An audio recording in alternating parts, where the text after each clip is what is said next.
Hello and welcome to another episode of the Golden Star Podcast. I'm your host as always, Ben Parr, and today I'm blessed with a special guest. Orion Williamson, Emily Foreign, and Alexis Zarate. And today we have the great privilege of introducing you to a book which I really love. It's called Number the Stars by Lois Lowry, and I'm going to have my friend Emily tell you a little bit more about it. It is told from the perspective of Anne-Marie. Her best friend Ellen was Jewish. When the Nazis came in to invade Denmark, they had to flee to Sweden. The way that they did this was they housed Ellen in their apartment, and her parents were taken away and they relocated together later in the book. They escaped over to the neutral part of Sweden, in which they were safely found. And there are very unique parts of this book. I'm going to let my buddy Orion kind of tell you what is so unique about this book that you should read it over the other options for the timeline. So I feel like what's very unique about the book is that it being from a first-hand experience of a child not knowing what's going on around her, and she's completely clueless that people are trying to kill people that are housing these Jews and stuff like that. But I feel like as Anne-Marie, she was very brave, and she was a very great character to help her best friend Ellen to get better and get over what's going on, and then help her escape. Yeah. What are some instances in the book that you think really showed Anne-Marie's growth? I really feel like when she was getting questioned by soldiers, when she was walking through trying to give them the handkerchief so they can smell the people that were hidden in there, I feel like when she was getting questioned, her being able to lie her way out of there and being able to not get scared and frightened and keep her point forward to let her get to her friend is it stand out, and it shows how good of a friend she is and how brave she can be. Yeah, well, not only that, we kind of saw that same situation earlier in the book when she's running down the street. Obviously, they get stopped by the guards again, but this time it looks very different to how it looks later in the book. This time she's afraid. I believe she cries. I might have to fact check that. But we see that she grows tremendously in her bravery over the course of the book. And Alexis, I'm kind of going to turn it to you here. I was just wondering if you had anything to add about other characters who really kind of stepped up throughout the novel.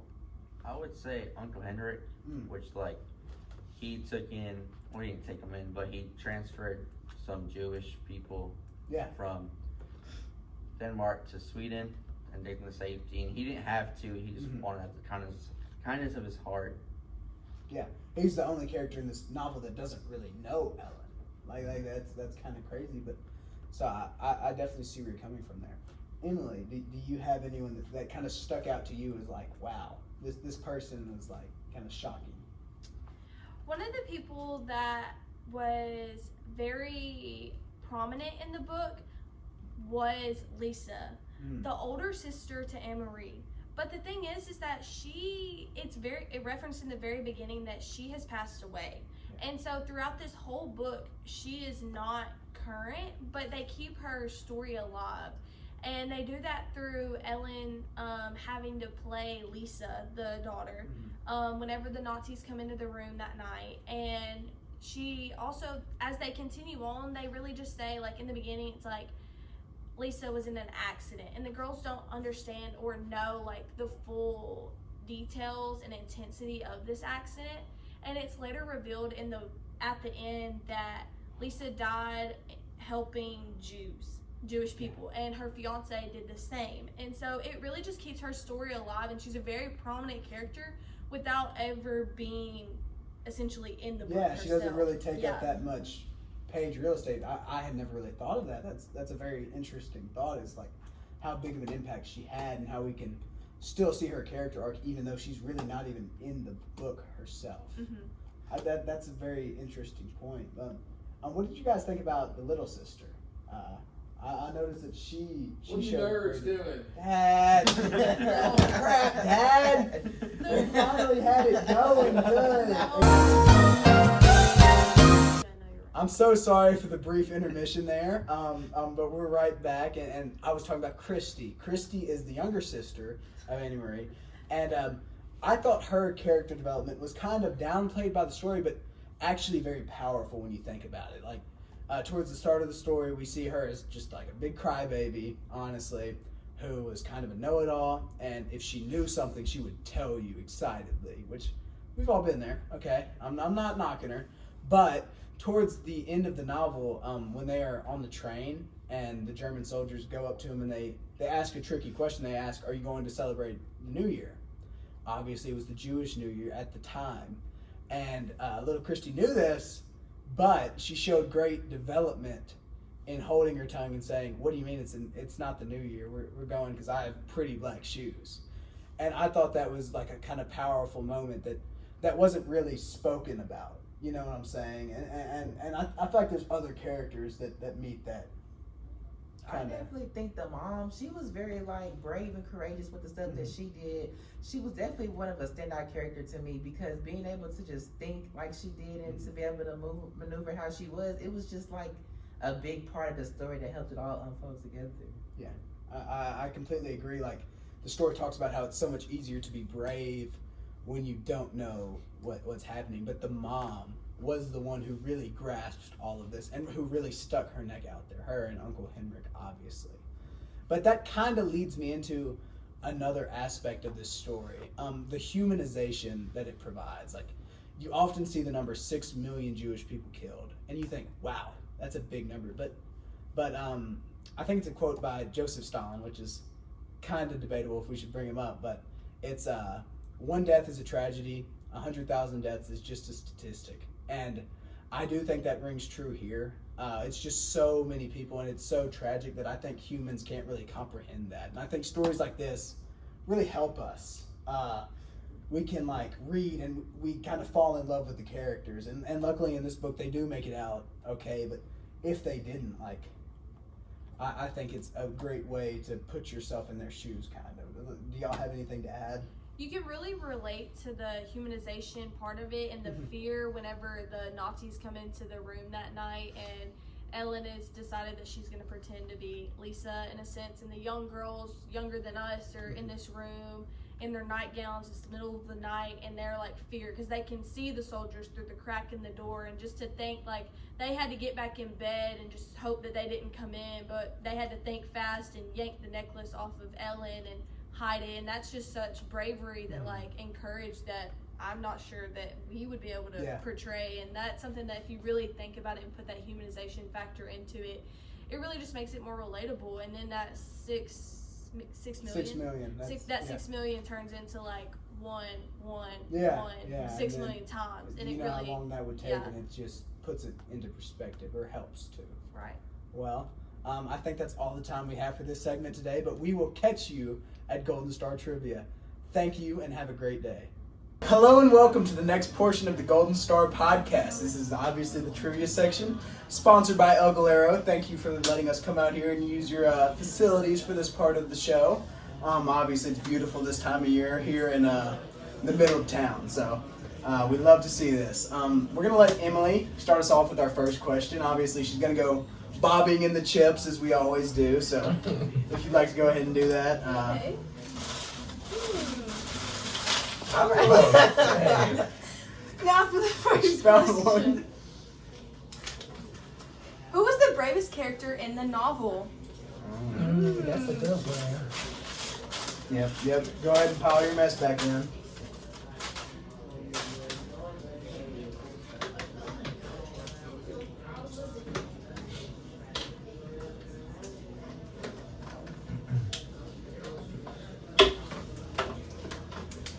All right, and in 3, 2, 1. All right, got a bunch of different answers. Alexis, let's start with you. Why'd you pick Uncle Hendrik? Okay, I put Uncle Hendrik because he had nothing involved with like the Jewish people, and he risked transporting them out of Denmark into Sweden, and he just risked his life and risked running soldiers really often with all the border things. Emily, why did you pick Alan? I chose Ellen because she is the best friend, but she is one of the Jewish people, and it's very scary that you're being separated from your parents and you're going to your friend's house that you don't usually go to, and they're trying to come and get you and looking for you and your family, and you're trying to act as if someone who is dead, and that's pretty scary. Yeah, like obviously we saw she had to like Yeah. take her necklace off. That was obviously pretty scary, and she was the one that like they were after. So. Right.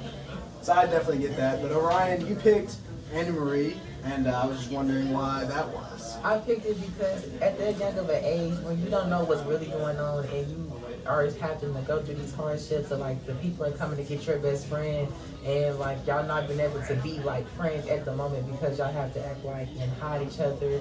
I feel like she was very brave in what she did when she was just helping them get through the moment and escape and get away from the Nazis.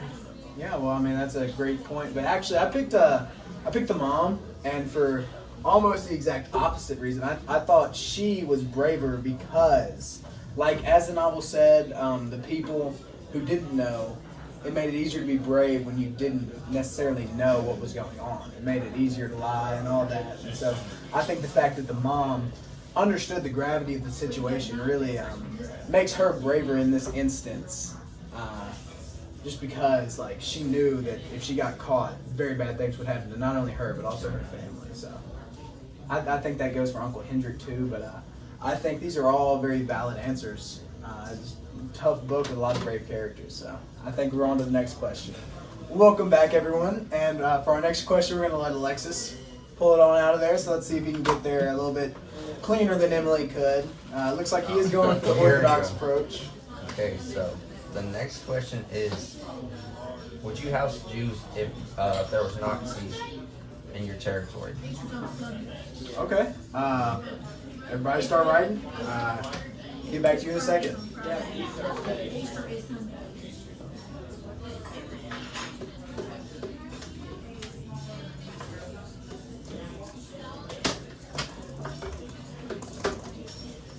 Oh. Looks like we're all done, so let's reveal in 3, 2, 1. Seen a lot of no's, first of all, but Emily, yours looks a little different. Would you tell us why you said most likely not?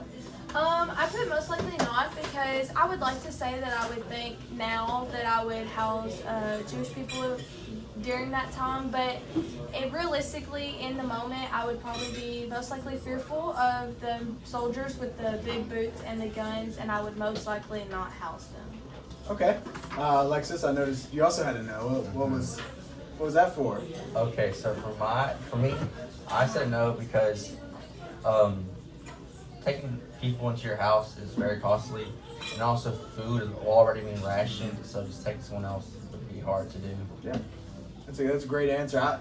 Obviously, I answered no, and I'm kind of in the same boat as Emily. Like, I really wish that I knew that I was the kind of person that would be willing to take people in need in, but I just don't know. That's a huge risk, and especially if you have like a family and kids like they do in the novel. I think it'd be a very serious decision. I hope I'd say yes, but to be honest, I don't believe that I would. So I just went with the honest answer. But Orion, you went with the optimistic yes. So, I put yes because I feel like if I was going through the same times as everybody else, I would want somebody to house me and help take care of me, rather than just keep me stranded on the sidewalk or something when I know somebody's gonna come kill me or something. So I would rather help house Jews.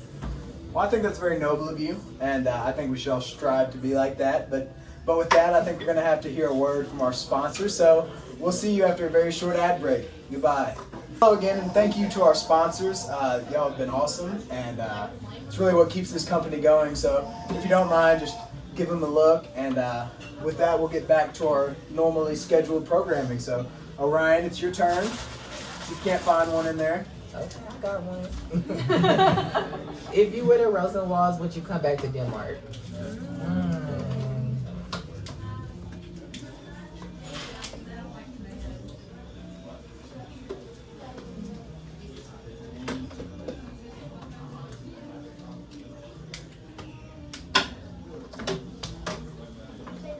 All right, in 3, 2, 1. Okay, it looks like we have a 50-50 split here. Orion, since you answered the question, I guess I'll let you go first. Okay, I put yes because the Denmark community loves them. Even though the Nazis may hate them, the Denmark community still loves them and wants to be there and support them. And I also feel like even if they did move away for a little bit, if they had kids or grandkids and they wanted to come back and like revisit their old times, and then they'd be able to have stories to tell about what went on and how they lived. Yeah, because we see in the novel like the other people who weren't Jewish would keep up the houses. We see Annie Marie's mother keeping up the Rosenwald, so they wouldn't be coming back to an empty house. And I think the book does allude that they are going to come back. So I think that's good. But Alexis, why'd you disagree? So I said no because I feel like I wouldn't feel safe coming back. And I mean, I got not kicked out, but I got ran out of my home, and I just wouldn't want to live there and risk being sent out again.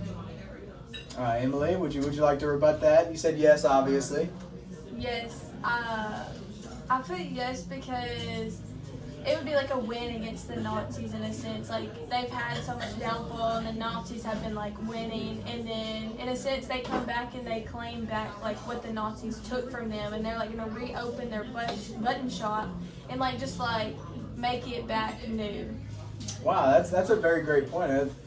About to make me change mine. Obviously, I said no, but those were some great points. My main thing was like I just feel like there'd be very traumatic memories from the mistreatment of the Nazi guards, obviously, and even though they are gone, I feel like you can never really wash that away from a place. Thank you for joining us today. We hope to see you again in the future at the Golden Star Podcast. For right now, it's Ben Parr signing out. Orion Williamson signing out. Emily Foreign signing out. Alexis Zarate signing out.